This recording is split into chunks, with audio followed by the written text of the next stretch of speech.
हाँ जी गाइस, क्या हाल चाल। सभी मस्त होंगे और मौज काट रहे होंगे।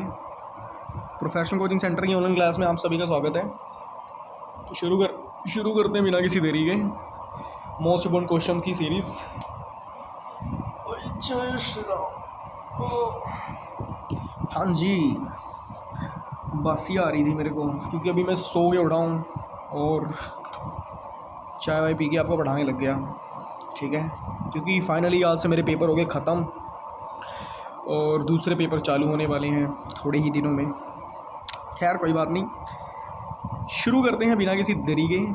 सबसे पहले आपको बताना चाहता हूँ आप सभी को good morning, good afternoon, good evening, good night. जब भी आप ये वीडियो देखो उस टाइम की आपको बेस्ट विशेज़।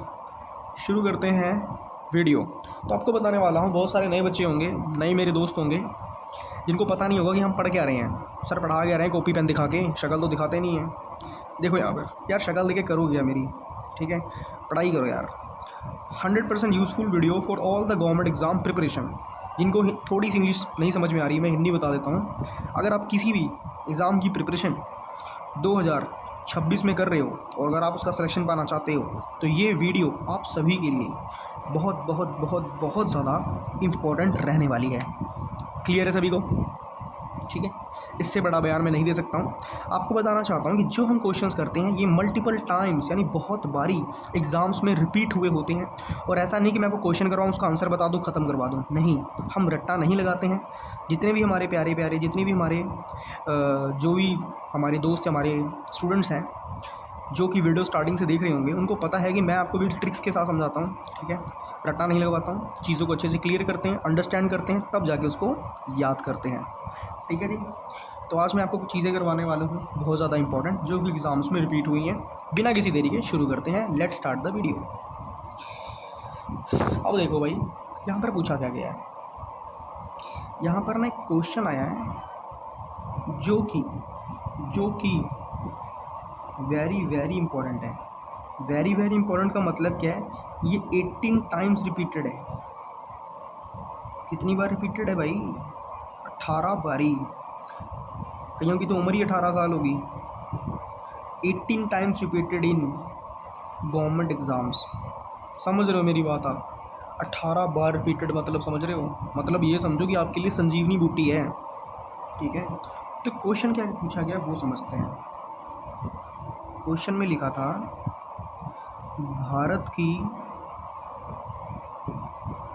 जनगणना 2011 के अनुसार 2011 के अनुसार किस केंद्र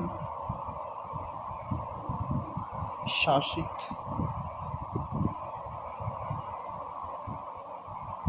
प्रदेश की साक्षरता दर सबसे कम है? ये आपसे पूछा गया है। और सबसे पहले आपको बताना चाहता हूँ, जो हिंदी मीडियम के बच्चे होंगे, जिनका मीडियम हिंदी है, उनको तो थोड़ा थोड़ा समझ में लग गया होगा। पर जिनका मीडियम इंग्लिश है वो कह रहे होंगे, सर हमें तो कुछ पल्ला ही नहीं पड़ा इस क्वेश्चन का, हमें तो समझ में ही नहीं आ रहा ये है क्या, ये पूछ क्या लिया है। टेंशन नहीं लेनी, हर एक चीज़ मैं आपको क्लियर करूँगा। जो भी इसमें ओखे ओखे वर्ड यानी कि डिफ़िकल्ट वर्ड्स लिखे हैं उन सभी को हम अच्छे से पढ़ेंगे, आपको क्लियर करूँगा। इसमें पूछा था गया है, सबसे पहले समझो, जनगणना का मतलब होता है पॉपुलेशन। मतलब क्या है? लोगों की गिनती। ठीक है, जैसे कि अभी 2026 में जनगणना हुई है। ठीक है, इसमें पूछा गया भारत की जनगणना 2011 के अनुसार किस केंद्र शासित प्रदेश की साक्षरता का मतलब होता है लिटरेसी रेट। इसका मतलब क्या होता है? लिटरेसी। और दर का मतलब होता है रेट। ठीक है, रेट का मतलब ये नहीं कि 5 रुपये 10 रुपये, नहीं, उसे प्राइस बोलते हैं। ठीक है, अगर हम प्योर इंग्लिश की बात करेंगे तो उसे रेट नहीं बोलेंगे, प्राइस बोलेंगे। अब देखो मेरी बात समझो, भारत की जनगणना 2011 के अनुसार किस केंद्र शासित, अब समझते हैं केंद्र शासित प्रदेश को क्या बोलते हैं। तो देखो यार, केंद्र शासित को बोलते हैं यूनियन टेरिटरी। ठीक है, शॉर्ट फॉर्म में बोले तो यूटी, केंद्र शासित प्रदेश। ठीक है, अब इसमें बोला गया है कि जब 2011 में लोगों की गिनती हुई थी तो हमने बताना है कौन सा केंद्र शासित प्रदेश था, कौन सा यूनियन टेरिटरी थी जिसमें पढ़े लिखे लोगों की गिनती सबसे कम थी। ये हमसे पूछा गया है। एक बार मैं फिर से रिपीट करता हूँ। जब भारत की 2011 में 2011 में लोगों की गिनती हुई थी, जनगणना हुई थी, तो हमने बताना है कौन सा केंद्र शासित प्रदेश था जिसमें सबसे कम पढ़े लिखे लोग थे। क्लियर, इतना ही था इसमें। अब करते हैं इसका आंसर।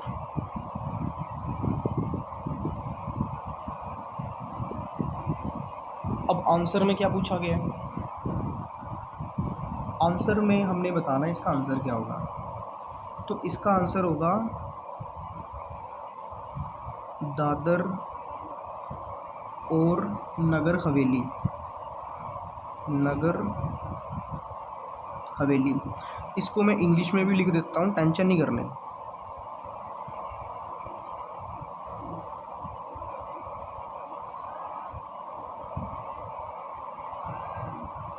अब कई लोग बोलेंगे अरे सर आपने तो दादरा लिख दिया, आपको तो पढ़ना ही नहीं आता। मेरी बात को समझो, ये जो ए है ना ये साइलेंट में होता है, ठीक है?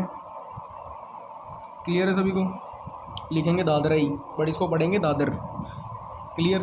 आपको अरे सर ऐसे थोड़ी होता है, समझो यार। इधर ये हमने लिखा, आपके लिए बोले सर ये तो आपने कनाइफ लिखा है। कनाइफ भाई साहब, एक कनाइफ नहीं है, ये नाइफ़ है। नाइफ़ को बोलते हैं चाकू, ठीक है, जिससे आप सब्जी काटते हो। लगी बात समझ में? तो इंग्लिश में क्या होता है, कुछ वर्ड साइलेंट होते हैं, जैसे कि ये क्या है, ये भी साइलेंट है, ठीक है। उसी तरह ये जो ए है ये भी साइलेंट है, बट लिखेंगे दादर एंड नगर हवेली। पढ़ेंगे दादर एंड नगर हवेली, लिखेंगे दादरा। क्लियर है सभी को? तो इसका राइट आंसर क्या है, जो दादर एंड नगर हवेली था उसमें सबसे कम पढ़े लिखे लोग थे, ठीक है। लगी बात समझ में? सबसे कम पढ़े लिखे लोग थे, यानी कि उनकी साक्षरता दर सबसे कम थी। किसकी कम थी? दादर एंड नगर हवेली की। क्लियर है सभी को? आई होप यहाँ तक आपको कोई दिक्कत नहीं होगी। अब आगे बढ़ते हैं कि सबसे ज़्यादा पढ़ा लिखा राज्य कौन सा है। तो अगर राज्य की बात करें तो वो है केरला। हिंदी में लिख देता हूँ, केरल, ठीक है। यहाँ पर पढ़े लिखे लोगों की गिनती पता कितनी है? 94%। मतलब कि केरला में जो लिटरेसी रेट है, जो लिटरेसी रेट है वो सबसे ज़्यादा है, वो सबसे ज़्यादा है। क्लियर है सभी को? ठीक है। तो जो केरला है यहाँ पर पढ़े लिखे लोग बहुत ज़्यादा हैं। क्लियर है सभी को? अब बात करते हैं, स्टेट्स की बात कर रहा हूँ यहाँ पे, पहले बता देता हूँ, ठीक है। अब बात करते हैं, वो स्टेट बताओ जिसमें सबसे कम पढ़े लिखे लोग हैं। तो वो स्टेट है बिहार, ठीक है। इसकी कितनी है? 61.8%। मतलब कि यहाँ पर जो 61.8% है, इतने ही लोग पढ़े लिखे हैं, ठीक है। लगी बात समझ में? अब मैं आपको एक बात और बताता हूँ, जो बिहार के लोग हैं ये क्या हो रहे हैं, ये अदर स्टेट्स में जा रहे हैं। क्यों जा रहे हैं? उसका रीज़न क्या है? क्योंकि बिहार में फ्लड बहुत आता है। फ्लड समझते हो? फ्लड का मतलब होता है बाढ़ बहुत आती है, ठीक है। लोगों के घरों तक में पानी भर जाता है, और बिहार सबसे गरीब राज्य भी है, ठीक है। ये सबसे गरीब राज्य भी है। पर एक बात बोलूँगा, बिहार के लोगों का मैथमेटिक्स बहुत स्ट्रांग होता है, ठीक है। मेरे 3-4 फ्रेंड्स हैं बिहार के, they are superior in mathematics, मस्त मैथ करते हैं यार, ठीक है। लगी बात समझ में? तो देखो आपको एक बात बताता हूँ कि जो बिहार स्टेट है वो सबसे कम पढ़ा लिखा है, बट आपको बताना चाहता हूँ कि सबसे ज़्यादा IAS ऑफिसर बिहार से बनते हैं, ठीक है। कितनी अजीब सी बात है कि सबसे कम पढ़ा लिखा होने के बावजूद सबसे ज़्यादा DC, जैसे बोलते हैं तो DC लगा वहाँ है, तो इतना कितना बोल देता। तो DC के मतलब डिप्टी कमिश्नर, यानी कि हाई रैंक ऑफिसर भाई, DC, समझ रहे हो? गाना सुना ना, कहते DC पीस लूटियों नू मारदा फिर अच थानेदार रोलदा। तू नहीं बोलदी रकाने तू नहीं बोलदी तेज तेरा यार बोलदा, सेम चीज़। ठीक है, तो उसके बाद DC कहाँ से बनते हैं, यार से बनते हैं। और यहाँ पे बोला गया 61.8% पढ़े लिखे लोग हैं, बाकी सारे अनपढ़ हैं। तो मतलब क्या है, यहाँ पर जो लिटरेसी रेट है, तू नहीं बोलदी रकाने तू नहीं बोलदी तेज तेरा यार बोलदा, कहते DC भी जरूरतें ਉਹਨੂੰ ਮਾਰਦਾ ਪੈਰਾਂ 'ਚ ਥਾਣੇਦਾਰ ਰੋਲਦਾ।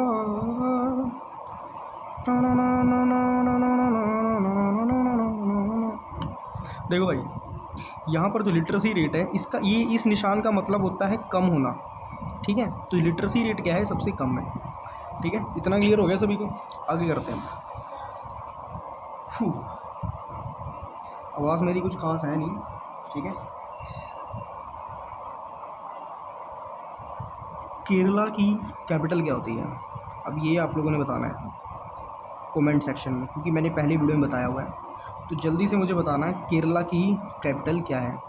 ठीक है, और कमेंट में आप सभी ज़रूर मुझे बताना कि आप कौन से एग्ज़ाम की प्रिपरेशन कर रहे हो। ठीक है, और एक बात और बताना चाहता हूँ, इस वीडियो को शेयर करो अपने दोस्तों के साथ जो गवर्नमेंट एग्ज़ाम की तैयारी कर रहे हैं। ठीक है, अपने दोस्तों के साथ शेयर करो, उनका भी भला करो यार। ठीक है, उनको बताओ कि हम वो चीज़ें करते हैं जो कि बहुत बारी एग्ज़ाम में पूछी जाती हैं। 18 बारी ये पेपर, ये जो क्वेश्चन है ना 18 बारी पूछा गया है, और इस क्वेश्चन के रिलेटेड जितनी भी चीज़ें थी मैंने आपको सारी करवा दी हैं। ठीक है, तो सीधी सी बात है, जल्दी जल्दी से अपना सिलेक्शन लो, ढेर सारी पैसे कमाओ, अपने पेरेंट्स को सुख दो, इंटरनेशनल ट्रिप्स मारो। ठीक है, तो इंटरनेशनल ट्रिप कैसे मारोगे, जब जेब में गांधी जी होंगे, क्योंकि जब तक गांधी जी हैं तभी तक लोग आपके साथ हैं। अगर गांधी जी गायब हो गए तो अपने भी मुंह फेर लेते हैं। ठीक है, पैसा ऐसी चीज़ है। ठीक है, सिवाय माँ बाप के। ठीक है, तो फटाफट से इस कमेंट सेक्शन में बताना मुझे कि केरला की कैपिटल क्या है, और बताना आप कौन से एग्ज़ाम की तैयारी कर रहे हो, और शेयर करो अपने दोस्तों के साथ इस वीडियो को, ताकि उनका भी भला हो सके। आपको कोई कोर्स, कोई चीज़ खरीदने की ज़रूरत नहीं है, मैं आपकी फ्री ऑफ कॉस्ट तैयारी करवा दूँगा। डोंट वरी, बस चैनल में बने रहें, और जो नए लोग हैं उसे सब्सक्राइब कर लें चैनल को, क्योंकि हम वीडियोज़ डालते हैं। और जिन्होंने इंस्टाग्राम पर मुझे नहीं देखा है, चैनल के डिस्क्रिप्शन में इंस्टाग्राम का लिंक पड़ा हुआ है, जाके फटाफट देखें, क्योंकि हम उसमें इम्पॉर्टेंट वैकेंसीज़, इम्पॉर्टेंट डेट्स के बारे में डालते रहते हैं। फटाफट से जाएं, इंस्टाग्राम चेक करें और अपने फ्यूचर को अच्छा करें। Till then, good bye everybody, take care.